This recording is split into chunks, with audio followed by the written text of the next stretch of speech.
నమస్కారం. ఆస్ట్రేలియా బాండీ బీచ్‌లో జరిగినటువంటి ఈ అతి దారుణమైనటువంటి ఇస్లామిక తీవ్రవాదుల దాడి 15 మంది మరణించడంతో ప్రపంచం మొత్తం ఇప్పుడు ఈ ఇస్లామిక తీవ్రవాదం గురించి ఇప్పుడిప్పుడే తెలుసుకుంటుందా అంటే నిశ్చయంగా కాదనే చెప్పాలి.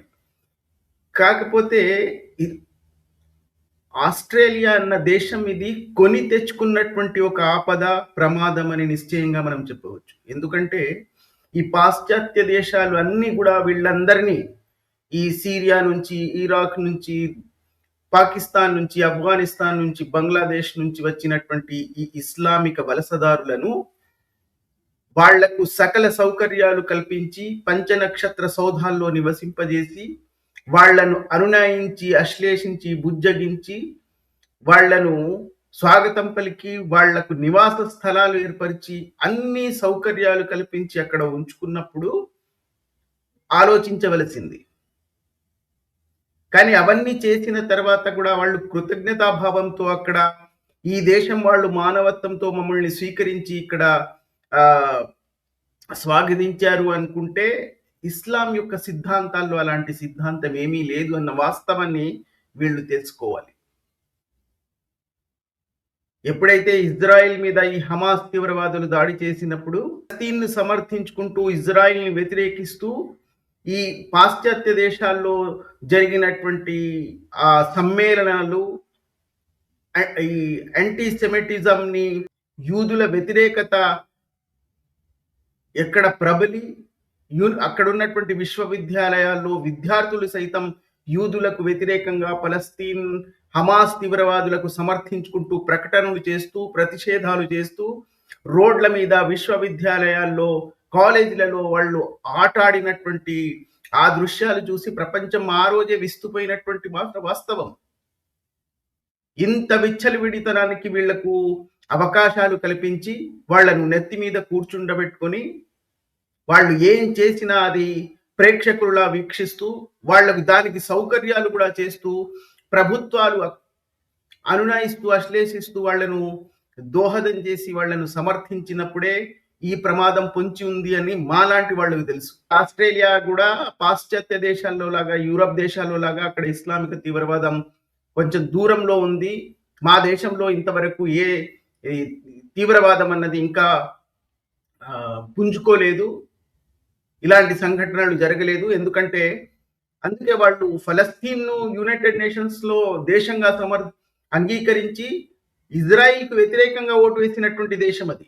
ఈ హమాస్ తీవ్రవాదులు దాడి చేసిన తర్వాత ఇజ్రాయిల్ ఆ హమాస్ పై దాడులు చేస్తున్నటువంటి సందర్భంలో ప్రపంచం మొత్తం హాహాకారాలు, లక్షలాది మంది రోడ్ల మీదకి వచ్చి ఫలస్తీన్ హమాస్ తీవ్రవాదులకు సమర్థించుకుంటూ యూదులకు ఇజ్రాయిల్కు వ్యతిరేకంగా నినాదాలు చేసి సమ్మేళనాలు చేస్తూ ప్రఖ్యాపనలు చేస్తూ తిరిగినటువంటి వాటిలో ఇజ్రాయిల్ ఈ ఆస్ట్రేలియా అన్న దేశం ప్రముఖ స్థానంలో ఉంది. అప్పుడు దాదాపు 90,000 మంది ఇస్లామిస్టులు అందులో పాల్గొని ఇజ్రాయిల్కు వ్యతిరేకంగా యూదులకు వ్యతిరేకంగా నినాదాలు చేస్తూ ఆ దేశం మొత్తం ఆ జెండాలతో ప్రహేళనం సృష్టించారు.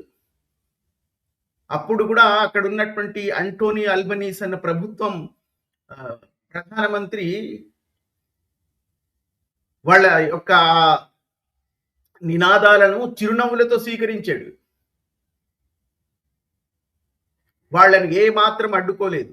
అప్పుడే బెంజమిన్ నెతన్యాహు హెచ్చరించాడు, ఇది యూద వ్యతిరేకతకు నాంది పలుకుతుంది, మీరు దీన్ని గనక ఒకవేళ మీరు అడ్డుకొనకపోతే దీని ఫలితం మీరు అనుభవించవలసి వస్తుందని ఆ రోజే ఆయన హెచ్చరించాడు.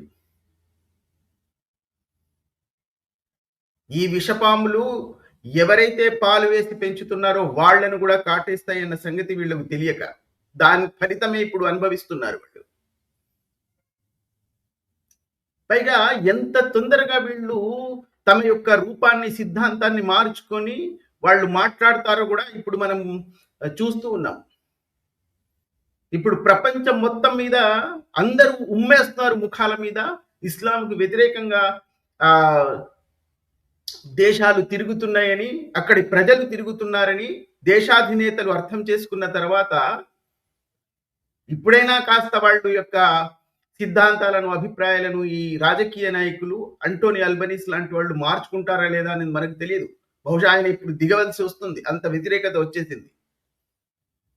2028 వరకు ఆయన ప్రధానిగా ఉంటారు ఆస్ట్రేలియాలో. ప్రజలందరూ తిరగబడి ఆయనని దించేయవచ్చు. ఎందుకంటే ఇప్పుడు ఈ ఫలస్తీన్ కు సంబంధించినటువంటి ఒక వస్త్రం ఉంది కదా, ఆ వస్త్రం వేసుకుని ఒకడు తిరుగుతూ నినాదాలు చేస్తూ తిరుగుతూ ఉంటే తరిమి కొట్టారు.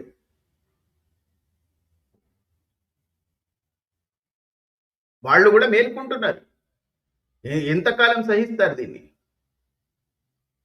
కాకపోతే ఈ రాజకీయ నాయకులకు దగ్గర ఉన్నటువంటి స్వభావం ఏమిటంటే ఎంత తొందరగా వాళ్ళు మారుతారో ప్రజలు ఎక్కువ ప్రజలు ఎటువైపు ఉన్నారో అటు గోడ దూకేయడం అనేది వాళ్ళకు అందులో సిద్ధహస్తులు ఈ రాజకీయ నాయకులు.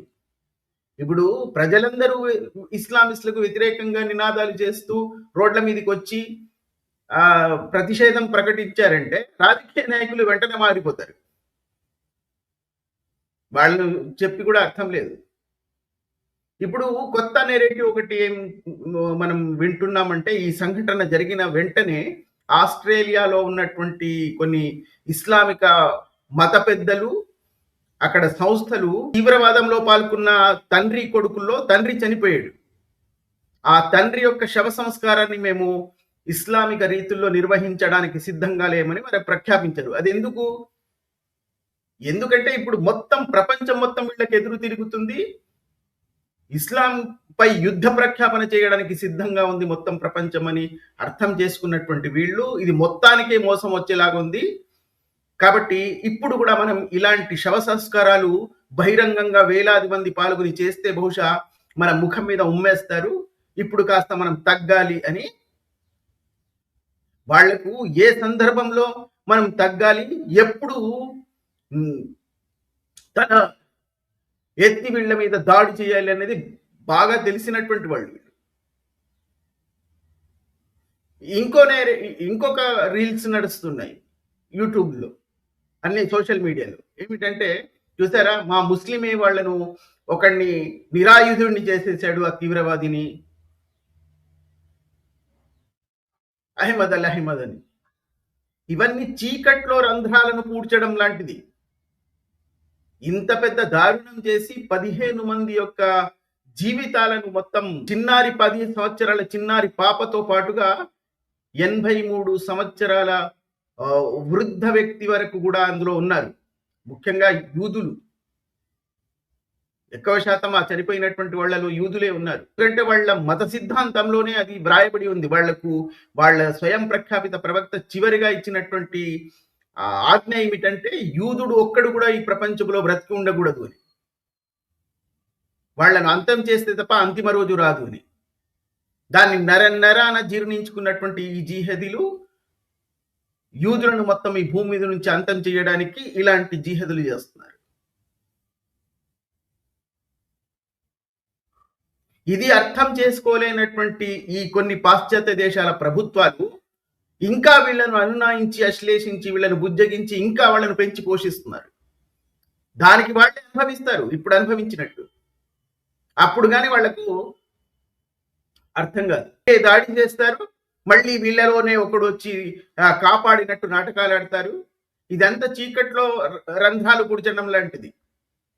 అదే 15 మందిని చంపేశారు, అది మరుగున పడిపోయింది. వీడు కాపాడాడు, వీడే హీరో అని ఇప్పుడు ప్రపంచం మొత్తం మీద వీడిని హీరో చేసి ఇస్లాంను మళ్ళీ ప్రచారం చేసుకోవడం. ఈ చనిపోయినటువంటి 15 మంది యొక్క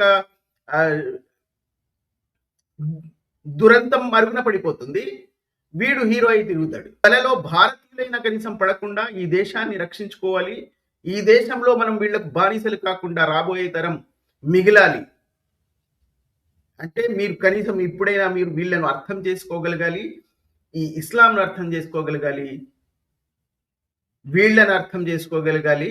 మీరు మేల్కోవాలి, మీరు మేల్కొనకపోతే మాత్రం రాబోయే తరాలు వీళ్ళ హస్తగతమై బానిసలుగా బ్రతకవలసి వస్తుంది. గుర్తుంచుకోండి.